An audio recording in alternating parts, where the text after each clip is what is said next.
ही ऊर्जा बघा, कारण माझ्या हाताची ऊर्जा मी बोलतीये ना, मग त्या शब्दांमुळे बदलते किंवा काय होतंय विचारांमुळे बदलते. आता खुर्चीला विचार नाहीये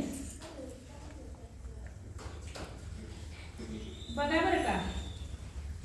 आणि आता तरी मी थोडा वेळ थांबले नाही, थोडा वेळ थांबावं लागतं मुलांना.